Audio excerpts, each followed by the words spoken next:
Walter White earned $80 million. He died with an empire that stretched across the southwestern United States, through the Czech Republic, into places most drug traffickers only dream about. He died having built, from scratch, in 2 years, what took Gustavo Fring 20 years to construct. And he could have stopped at any moment. Not once, not twice. 5 separate times, Walter White looked at the exit door, calculated the mathematics of survival, and chose to stay in the burning building. But here's the thing about Breaking Bad that most analyses miss entirely. Walter White's tragedy isn't unique. Every single villain in this universe, from the street-level dealers to the cartel bosses, from the meticulous accountants to the charismatic strategists, every single one of them had a moment, a single decision, a pivot point where the entire trajectory of their life hung in the balance, and every single one of them chose wrong. Not because they were stupid.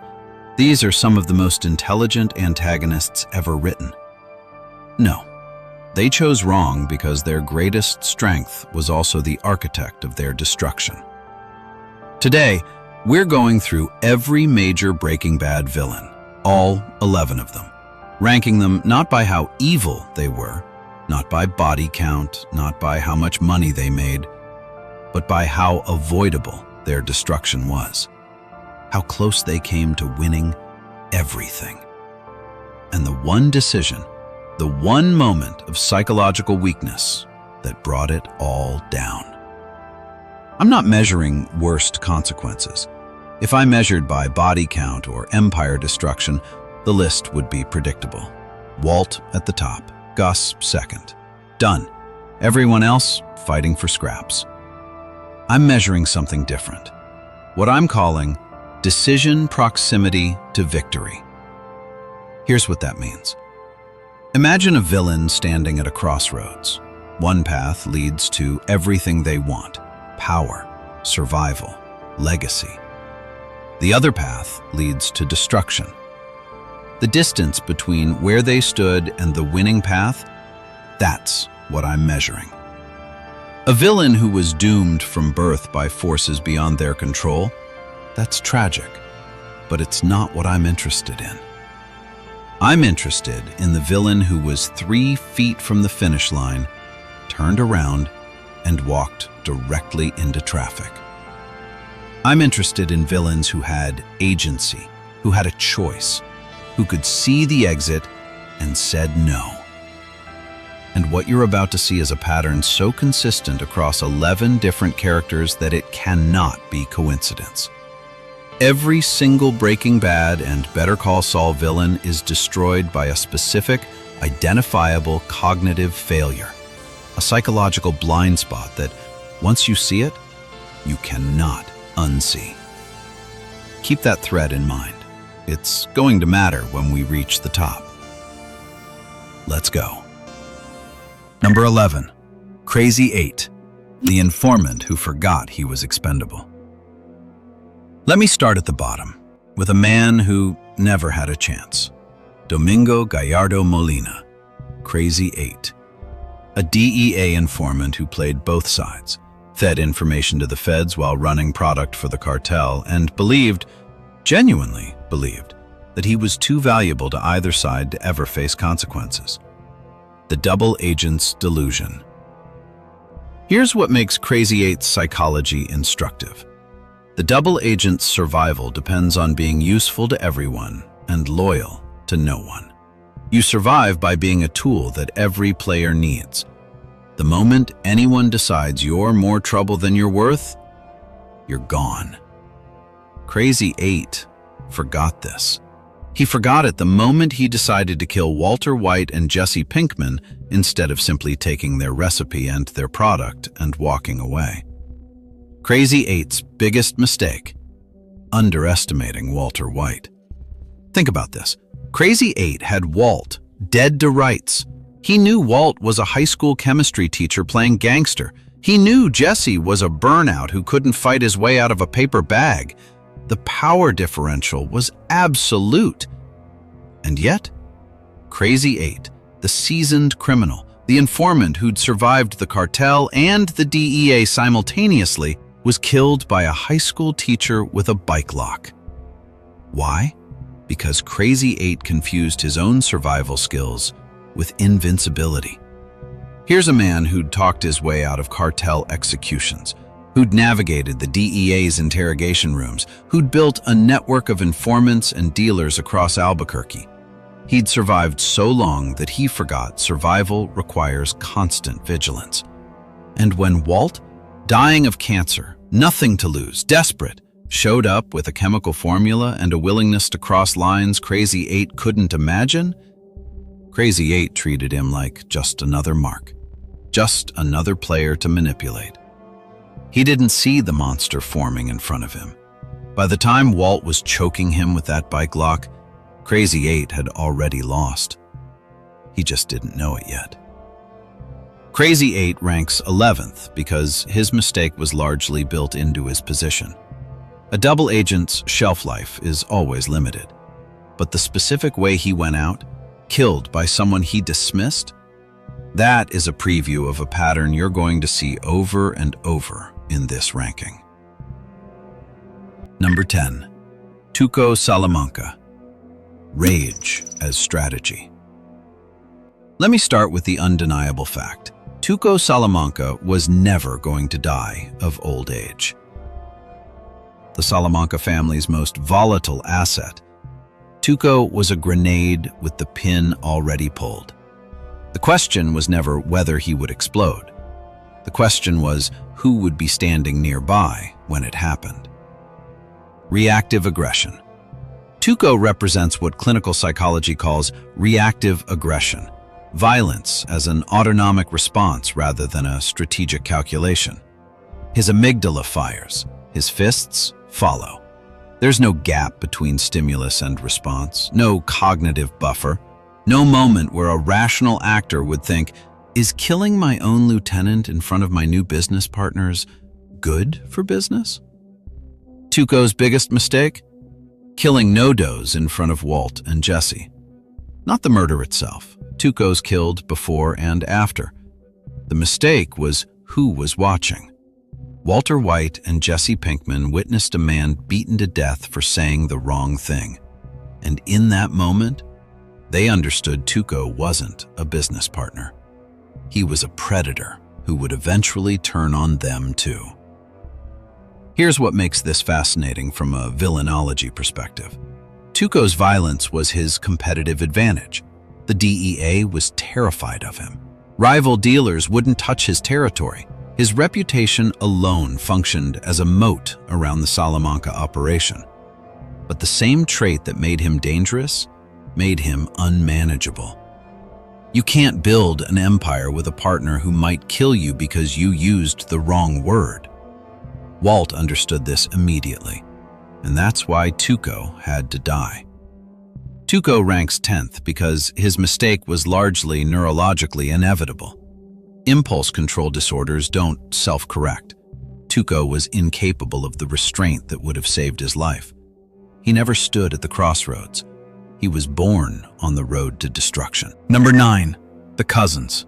Obedience without intelligence. Marco and Lionel Salamanca, the silent twins, the Terminators in lizard skin boots. I'm ranking them together because they function as a single unit. 2 bodies, 1 consciousness, 0 independent thought. And that is precisely their fatal flaw. Here's a question Breaking Bad never directly answers, but the evidence is everywhere. Were the cousins capable of strategic thinking? Or were they weapons that happened to be shaped like men? The weaponized mind. The cousins exhibit extreme authoritarian compliance, a psychological state where the individual outsources all moral and strategic reasoning to an authority figure. In their case, the cartel, the family, the Salamanca name. They don't make decisions, they receive orders. They execute orders. They die for orders. Their biggest mistake? Attacking Hank Schrader without intelligence. Think about what they knew. They knew Hank was a DEA agent. They knew he'd killed Tuco. They knew he was armed and trained. What they didn't know, and what one phone call to any cartel contact in Albuquerque would have told them, is Hank Schrader was not a desk agent. He was a combat veteran, a man who'd spent years hunting the cartel, a man who, when he saw two killers walking toward him in a parking lot, didn't freeze. He reached for his weapon. The cousins had a dozen ways to kill Hank: an anonymous drive-by, a bomb under his car, a sniper from a rooftop. But the cartel doesn't do anonymous. The cartel does theater. The cartel sends a message, and that message cost Marco his life with an axe on the ground, and Lionel both his legs. The cousins ranked 9th because their mistake, blind obedience, was programmed into them. They had no framework for independence. They were, in a very real sense, not fully autonomous human beings. Number 8. Todd Alquist, the man who couldn't feel. I want to make you a promise before we get deeper into this ranking. By the time we reach number 1, you are going to look at every Breaking Bad villain differently. Because what connects them all isn't evil. It's a very specific kind of blindness to their own nature. Todd Alquist is the purest example of this blindness in the entire series. The effective psychopath. Here's what makes Todd uniquely terrifying. Most Breaking Bad villains kill because they want something: money, power, revenge, survival. Todd kills because it solves a problem. It's not emotional. It's not strategic. It's administrative. A kid on a dirt bike witnesses a train heist. Most criminals would panic, hesitate, negotiate. Todd draws his weapon and fires before the thought is even complete. Not because he's angry, not because he's afraid, because removing a witness is the logical next step in the operation. When he tells the story later, he describes it the way you'd describe filing paperwork. Stuff happens, you know. But here's what I find most fascinating about Todd, and what makes his mistakes so instructive. Todd's biggest mistake? Killing Andrea Cantillo. Not because it was morally wrong. Todd had no framework for that calculation. His mistake was strategic. Andrea was leverage over Jesse Pinkman. A living Andrea meant a compliant Jesse. A dead Andrea meant Jesse had nothing left to lose. And Jesse Pinkman, with nothing left to lose, becomes something Todd couldn't predict. Because Todd couldn't model other people's minds. Todd killed Andrea because he didn't understand leverage. He understood cause and effect at the most primitive level. Jesse tried to escape, so we punish him. Punishment requires maximum pain. Killing Andrea equals maximum pain. What he couldn't compute was the second-order effect, the downstream consequence. The fact that removing Jesse's last reason to cooperate would transform him from a prisoner into a weapon that would eventually wrap a chain around his neck. Todd's fatal weakness wasn't evil.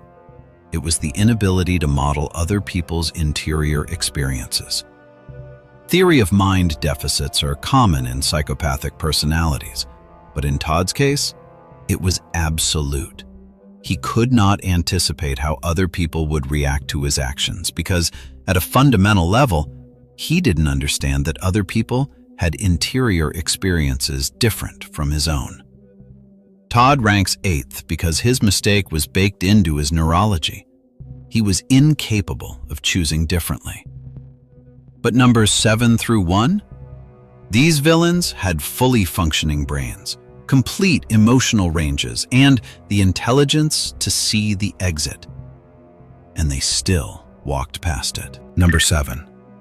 Lydia Rodarte-Quayle, the accountant who couldn't stop. Quick question before we get into Lydia.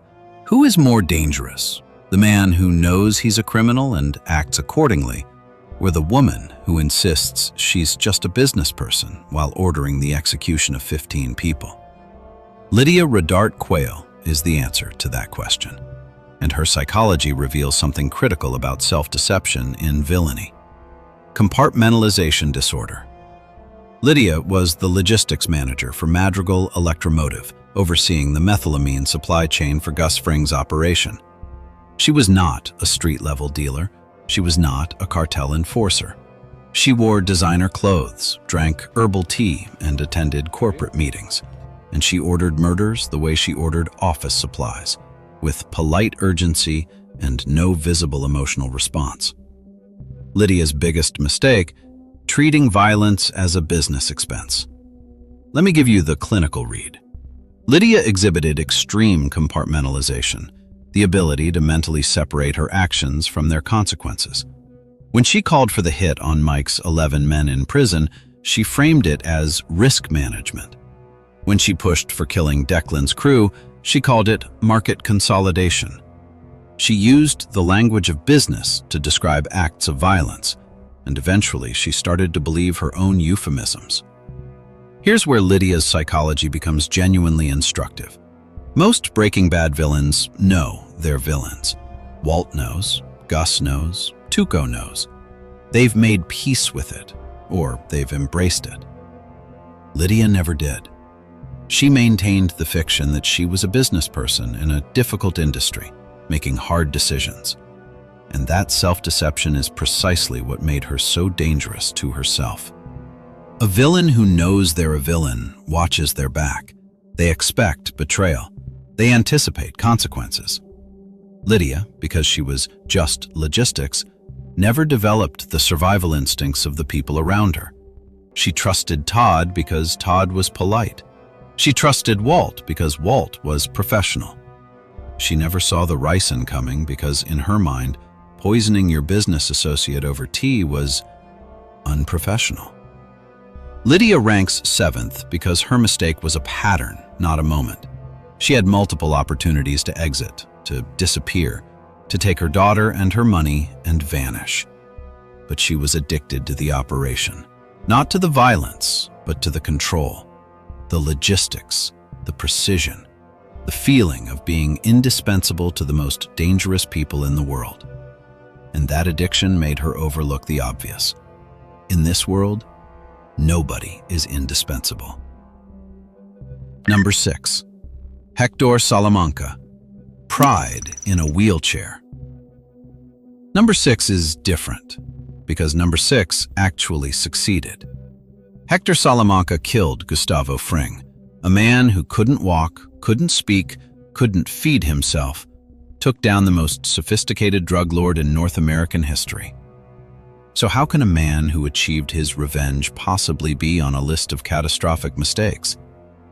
Because Hector's victory was also his admission of total defeat. The revenge paradox. Hector's biggest mistake: spending 20 years underestimating Gustavo Fring. Let me reconstruct the timeline. 1989. Max Arciniega is murdered at Don Eladio's pool. Gus watches his partner bleed out on the concrete. And from that moment forward, every single action Gus takes is in service of one goal: destroying the Salamanca family and everyone connected to them. Hector knew this. He was there. He watched Gus's face as Max died. And for 2 decades, he dismissed Gus as the chicken man, a businessman, someone who cooks, not someone who kills. Here's the tragedy of Hector Salamanca. The man was genuinely formidable. He built the Salamanca cartel's northern operations. He commanded loyalty that lasted beyond death. He faced down the DEA and didn't flinch.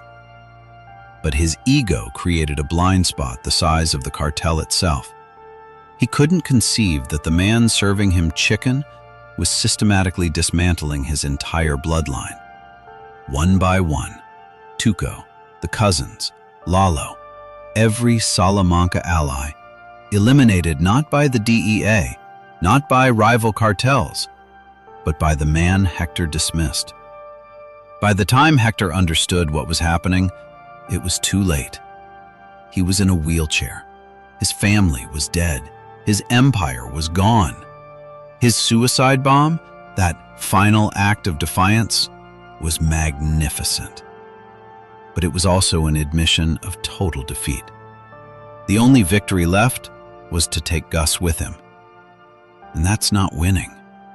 That's a draw secured at the cost of your own life, and a draw secured decades after the war was already lost. Hector ranks 6th because his mistake was correctable. He had 20 years of data telling him Gus was dangerous, 20 years of warnings, 20 years of opportunities to take the threat seriously and adjust his strategy. He refused every single one. But the next 5 villains on this list, they don't have a 20-year timeline. Some of them had 20 minutes to make the right decision, and they still got it wrong. Number 5, Jack Welker, the barrel he left behind. Jack Welker committed what I believe is the single most inexplicable strategic error in the entire Breaking Bad timeline. Not because it was the most consequential, though it certainly was, but because it violates every principle of criminal survival that Jack himself preached. Jack's biggest mistake? Leaving Walter White alive. The contempt error. Let me walk you through the scene. Jack's crew has just killed 2 DEA agents and Hank Schrader. They've confiscated approximately $70 million of Walter White's money. Walt is on his knees in the desert, begging for Hank's life, then begging for his own. Jack takes the money, all but 1 barrel. He leaves Walt with approximately $10 million and a death sentence from terminal cancer. And then he lets him go. Now, I need you to hear why this is so catastrophic, because the reason isn't obvious. Jack wasn't merciful. Jack had just killed a federal agent in cold blood. Jack's philosophy was brutally simple. No witnesses, no loose ends, no survivors. So why did he let Walt live? The answer is contempt. Jack looked at Walter White, a dying man, broken, weeping in the desert, and saw someone beneath his concern. Not a threat, not a rival, a pathetic remnant who used to be dangerous. Here's the cognitive error Jack made. He confused Walter White's current state with Walter White's capacity. Walt in that moment was indeed powerless. But Walt with $10 million, 6 months to plan, and the burning fury of a man who lost everything? That Walt was the most dangerous version of himself that ever existed. If Jack had killed Walt in that desert, his entire crew would be alive. Todd would be alive. The compound would still be standing. Jesse would still be a prisoner or dead. The money would be secure. 1 bullet, that's all it would have taken. Instead, Jack left a genius with nothing to lose and everything to avenge.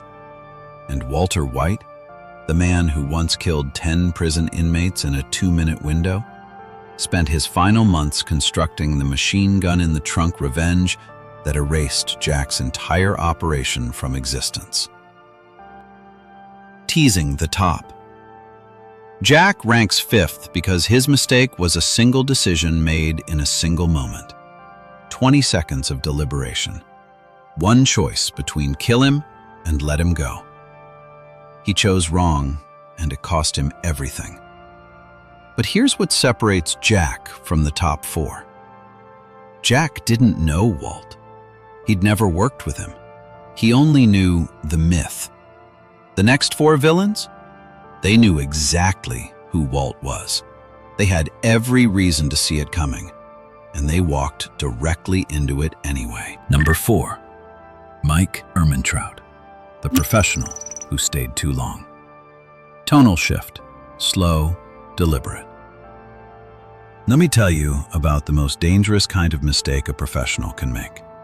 Not ignorance, not incompetence, not failure to plan. The most dangerous mistake is knowing the truth and acting against it anyway. Cognitive dissonance in the career criminal. Mike Ehrmantraut was the most competent person in the Breaking Bad universe. Former Philadelphia police officer, military veteran, the man who could clear a room with a look, the fixer who anticipated every variable before it became a problem. Mike knew Walter White was a liability from their first meeting. He told Gus, repeatedly, "Walter White is a time bomb." He was right every single time. Mike's biggest mistake? Staying in the game after Gus died. Think about this. Gus Fring's empire collapses. The DEA is seizing everything. Mike's offshore accounts are frozen. His granddaughter's money, the entire reason he entered this world, is gone. And what does Mike do? He doesn't disappear to a cabin in the woods. He doesn't take the few million he has stashed and retire quietly. He partners with Walter White, the man he has spent years calling a liability, to rebuild. Why? Mike wasn't stupid. Mike wasn't naive. So why did the most careful man in the show make the least careful decision? Because Mike had constructed his entire identity around being the provider, the grandfather who did terrible things so his granddaughter would never have to. When the money disappeared, Mike's identity disappeared with it. Starting over with Walt wasn't a strategic decision. It was an identity crisis. He couldn't retire because he couldn't be the man who failed to provide. And Walt killed him for it. Not because Mike was a threat. Walt killed Mike because his pride was wounded. Because Mike said the one thing Walt couldn't bear to hear. "We had a good thing going. You just had to blow it up." Mike died on a riverbank, far from his granddaughter, bleeding out because the man he warned everyone about finally turned on him too. Slow burn. Mike ranks fourth because his mistake wasn't a single moment. It was a pattern of knowing the right answer and choosing the wrong one. He knew Walt was dangerous. He stayed. He knew the operation was doomed. He stayed. He knew Lydia was a liability. He worked with her anyway. Mike Ehrmantraut saw every punch coming and chose to stand in front of every single one. Number 3, Lalo Salamanca, the genius who underestimated his opponent. Energetic shift, intense, focused. And now we reach the top 3, and I need you to understand something before we begin. These 3 villains are not like the others. These 3 are the most intelligent, the most calculating, the most formidable antagonists in the entire Breaking Bad universe. Their mistakes are not born of weakness or ignorance. Their mistakes are born of the fact that when you're that brilliant, when you're that capable, when you've outsmarted everyone you've ever faced, you start to believe you can outsmart everyone. Lalo Salamanca believed this more than anyone. The charismatic strategist's blind spot. Lalo was unlike any other Salamanca. Where Tuco was rage, Lalo was charm. Where Hector was pride, Lalo was calculation. Where the cousins were obedience, Lalo was independence. Lalo didn't just kill his enemies. He studied them. He understood them. He once tracked a man across countries based on nothing but a story about Werner Ziegler, connecting dots that the DEA, the cartel, and even Gus Fring thought were invisible. Lalo's biggest mistake? Underestimating Gustavo Fring. Now I know what you're thinking. Everyone underestimated Gus. Hector did, the cartel did. That's not unique. But Lalo's underestimation was different, because Lalo was different. Lalo was the one Salamanca who had the intelligence to see Gus clearly. He knew Gus was dangerous. He knew Gus was plotting something. He went to Germany. He tracked down Werner's widow. He found the super lab. Lalo did more damage to Gus's operation than anyone before or since. He exposed the lab. He forced Gus to face him directly. He had Gus at gunpoint, and in that moment, the critical moment, Lalo made his fatal error. Lalo didn't just want to kill Gus. Lalo wanted to record Gus confessing. He wanted proof to send to Don Eladio. Proof that Gus had been building a meth superlab behind the cartel's back. He wanted validation. He wanted to win not just physically, but politically. That extra step, that need for documentation, for proof, for the satisfaction of exposing Gus before killing him, gave Gus the seconds he needed. The lights went out. Gus had planted a gun in the superlab. And in the darkness, a man who could talk his way out of anything, who could charm his way past any obstacle, who could read people better than anyone in the series, was reduced to exchanging fire with a man who'd been waiting for this moment for 20 years. Lalo Salamanca died because he needed to win on his terms. A clean kill wasn't enough. He needed the narrative. He needed the triumph. And Gus Fring gave him a bullet instead. Lalo ranks third, above Mike, above Jack, above Hector, because his mistake was so small and so avoidable. If Lalo had pulled the trigger the moment he had Gus at gunpoint, the entire Breaking Bad timeline changes. Gus dies. The superlab is exposed. Lalo returns to Don Eladio a hero. Walt never meets Gus. Hank never pursues Heisenberg. Saul never runs. One trigger pull. That's the distance between Lalo Salamanca and total victory. Number 2, Gus Fring, the one crack in the armor. I have said before on this channel that some villains achieve a kind of perfection, a seamless integration of intelligence, discipline, and patience that makes them functionally unbeatable. Gustavo Fring was that villain. For 20 years, Gus built an empire that law enforcement couldn't touch, rivals couldn't penetrate, and chaos couldn't disrupt. Every variable was accounted for. Every contingency was planned. Gus didn't make mistakes. Gus eliminated the possibility of mistakes. Except for one. The emotional infection point.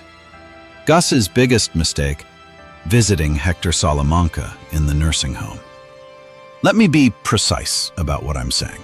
Gus Fring, the man who built a meth superlab under an industrial laundry, who manipulated the DEA into dismantling the cartel for him, who poisoned an entire pool party of cartel leadership and walked out alive, who outsmarted Lalo Salamanca in a dark underground tunnel, was killed because he couldn't stop himself from gloating at a paralyzed old man. Here's what I find most fascinating about Gus's psychology. Every single action Gus took between 1989 and his death was in service of revenge.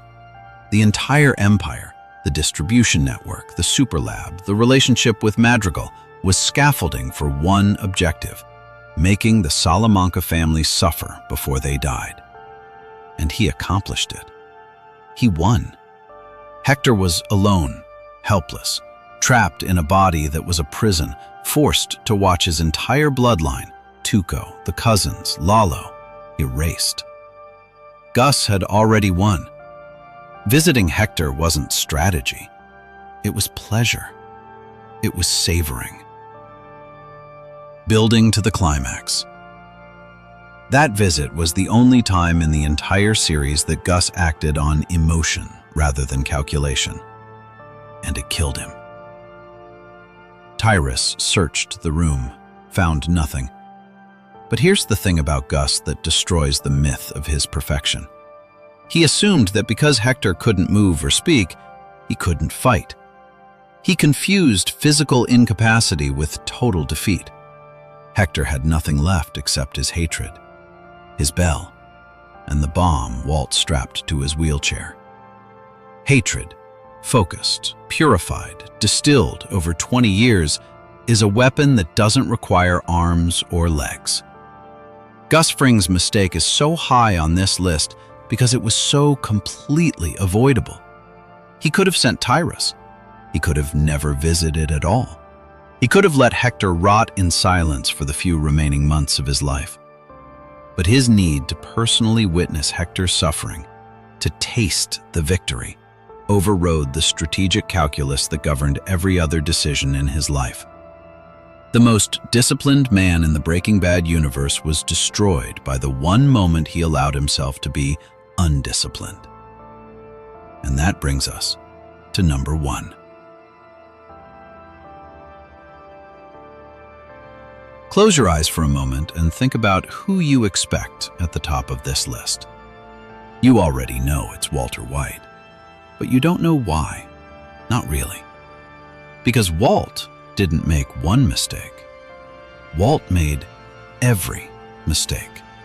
Systematically, deliberately, with full knowledge of the consequences.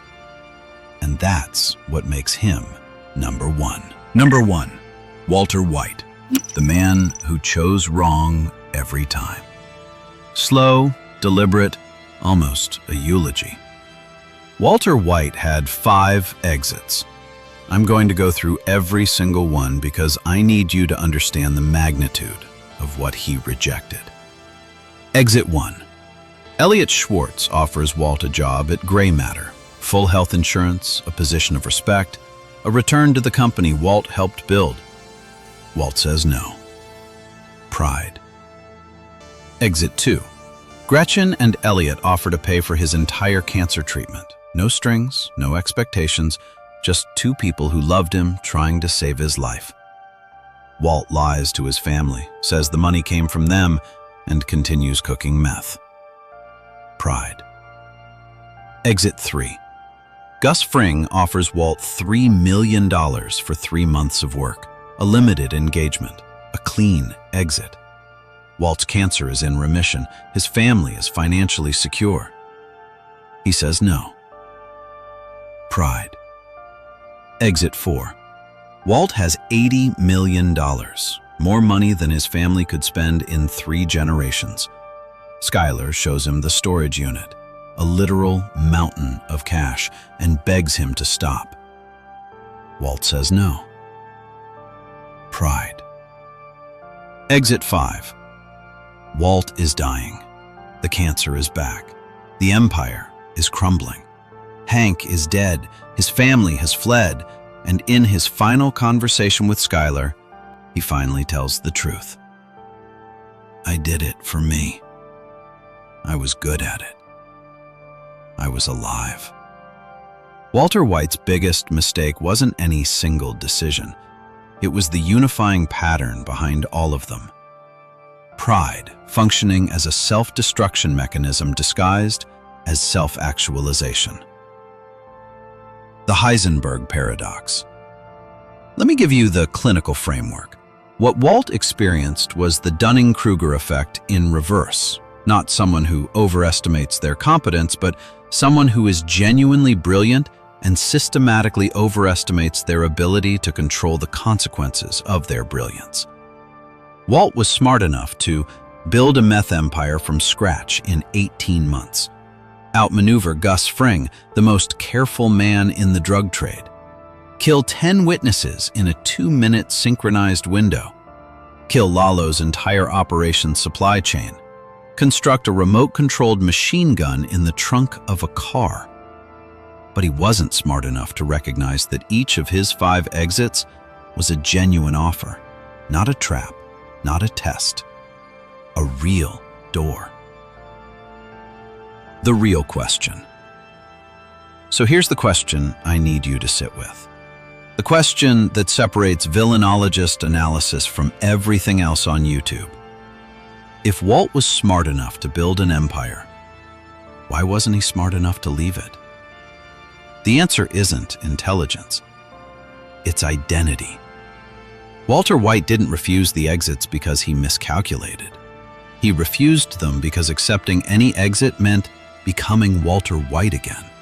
The high school chemistry teacher, the man who settled, the man who watched other people get rich off his work, the man who couldn't look at himself in the mirror. Heisenberg wasn't a mask Walt wore. Heisenberg was the real person. Walter White was the performance. And a man who has finally become himself doesn't walk away from the stage, even when the theater is on fire.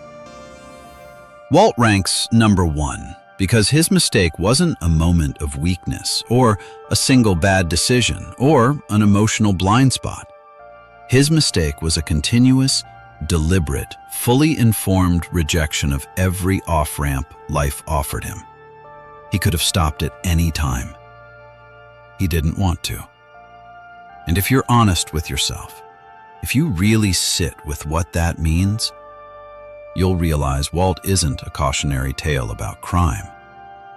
He's a cautionary tale about what happens when a man mistakes his ego for his identity and his pride for his purpose. The pattern that connects them all. Here's what connects all 11 of these villains. Not evil, not ambition, not even the drug trade. Every single Breaking Bad and Better Call Saul villain was destroyed by the trait that made them powerful. Crazy 8's survival instinct made him overconfident. Tuco's rage, his competitive advantage, made him uncontrollable. The cousins' obedience, their reliability, made them expendable. Todd's detachment, his operational efficiency, made him incapable of strategy. Lydia's compartmentalization, her professional polish, blinded her to the violence she was embedded in. Hector's pride, his indomitable will, made him dismiss the chicken man until it was too late. Jack's contempt, his cold practicality, created the enemy who destroyed him.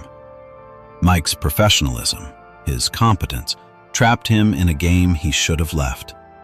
Lalo's brilliance, his charm, his intelligence, his ability to read everyone, made him overconfident against the one man who'd been planning for him for 20 years. Gus's discipline, his perfection, was breached by the one emotion he couldn't suppress. And Walt's genius, his brilliance, convinced him he was immune to consequences. Let me ask you something. What trait are you most proud of? What's your competitive advantage? Because if Breaking Bad teaches us anything about villainy, it's this. Your greatest strength, unchecked, becomes your fatal flaw. And here's one more thing to carry with you, a thought I want you to turn over in your mind long after this video ends. Walter White didn't just make the wrong decisions. He made the right decisions for the wrong person. Every choice he made was rational, if you accept that Heisenberg, not Walt, was the one making them. Which means the real question isn't, what was Walt's biggest mistake? The real question is, who was Walt trying to protect? His family? Or the version of himself he'd finally become? Because you can't answer that question honestly and still believe this is just a story about a man with cancer. Drop a comment. Which of these 11 villains was closest to winning? The smallest pivot away from total victory? Personally, I think Lalo was one trigger pull away from changing everything. But I want to hear your take. I read every single one. And if you're new here, this is what Villainologist does. We go deeper. We don't just rank villains, we diagnose them. Subscribe because we're just getting started. Rest in peace, Heisenberg. You had 5 exits. You took none of them. And that's exactly what made you unforgettable.